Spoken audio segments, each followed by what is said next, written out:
I'd like to show you around this first pedal board we've got here. On the track you heard I was using a tick delay, and so I'll go into the delay in depth in a second. But let me just show you what we're doing here. We've got the wah-wah first, as per usual, which is, you know how that sounds. Then we're going into a compressor, and I've got that on at the moment just to enhance the sound. Then here we got this something you haven't heard before, the Phase 100 MXR pedal. I've got it set as a kind of a Hendrixy uni-vibe kind of sound. It's not a we don't have a I don't have a uni-vibe, so but I can kind of get it out of it, the MXR Phase pedal. It also does a flange kind of sound, which is around here somewhere. Various wobbles and warbles. But to me, it sounds very much like the old Hendrix Uni-Vibe pedal, which is I really like. So that's that. Then we're going into the distortion pedal, as you know, which is the overdrive.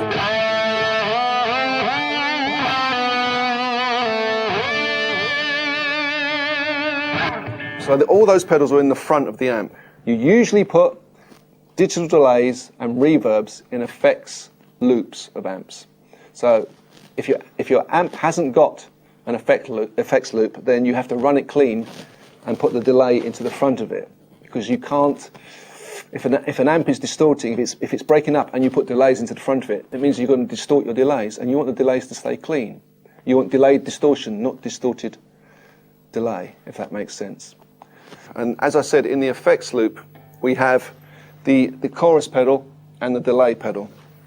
The chorus pedal I've got set as a kind of a...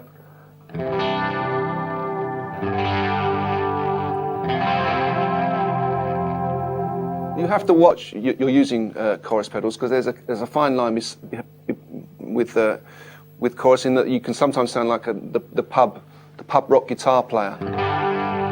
So I kind of have it set slightly more extreme than usual.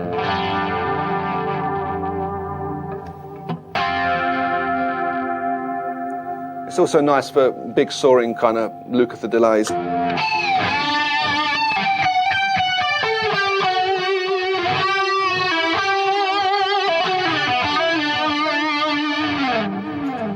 It can sound a bit 80s though, so you have to watch the chorus.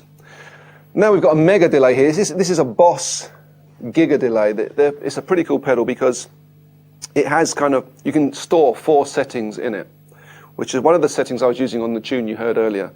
There's a tick delay. The riff I was playing was, without the delay, would sound like this.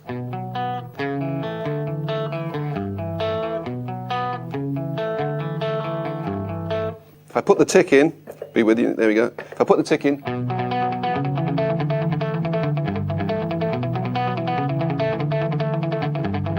very kind of U2-y,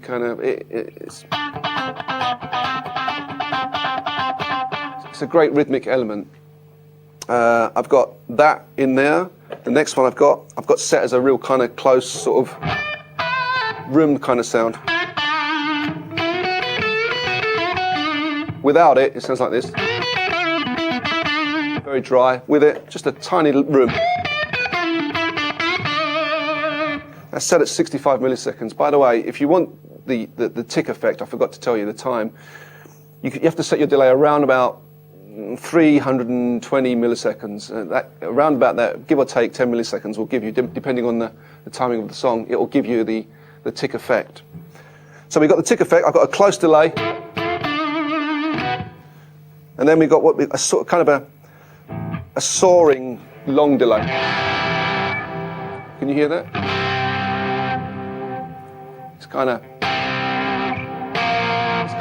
It's like what we were doing earlier when I had the 4 pedals and I had just a generic kind of ambient size delay going on. It's handy for a lot of things. It'll give you a big sort of sound to the core.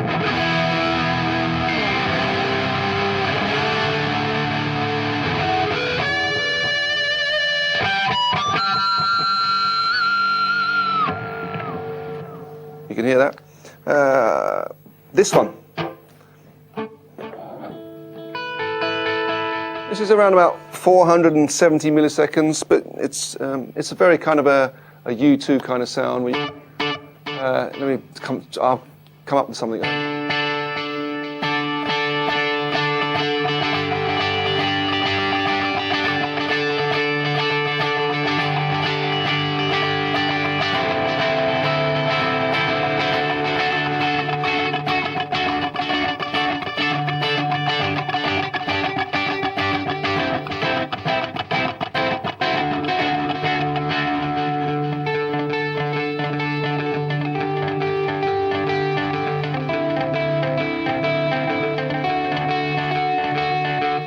Kind of off the top of my head, but it's very kind of that U2 kind of sound. You can also double it up if you were going.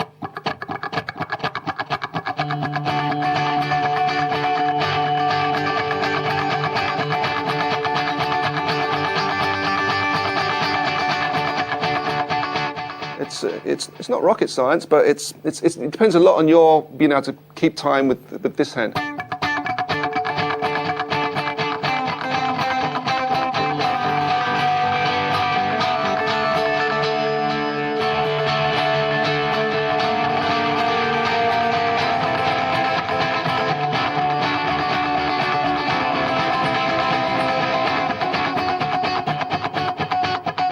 I just kind of like the sound of that.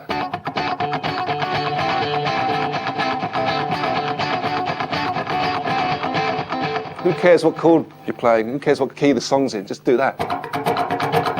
Pretty cool. What I haven't talked about is this volume pedal, which I've got set here. Now, you can agree with me or disagree with me on this, but I like some way of boosting my sound so that when I'm doing a guitar solo, I can raise above the drummer or the rest of the band. Because there's nothing worse than seeing a guitar player do his thing on stage, pulling all the faces and the expressions, but it just sounds like a tiny little sound in the corner. When I play, the whole place hears me. So I come back when I'm playing my rhythm, and it's kind of like a boost system where I can just gauge my own rhythm to raise it above the band. This is set in the effects loop. I think a volume pedal or some form of boost is essential, but it goes from.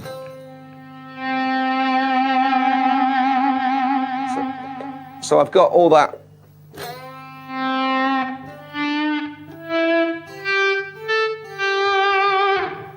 It's also cool in that I can have a full-on rock sound. I can have all the distortion and everything on, but I can still I can still control the volume of it. So so that's a full-on sound. But I could also have it. So it gives you a lot of control of the tone and the sound, especially in combination with the volume pot of your guitar, because you could have your full-on distortion sound, but back the guitar off, and you get a kind of very soulful sort of. But full on.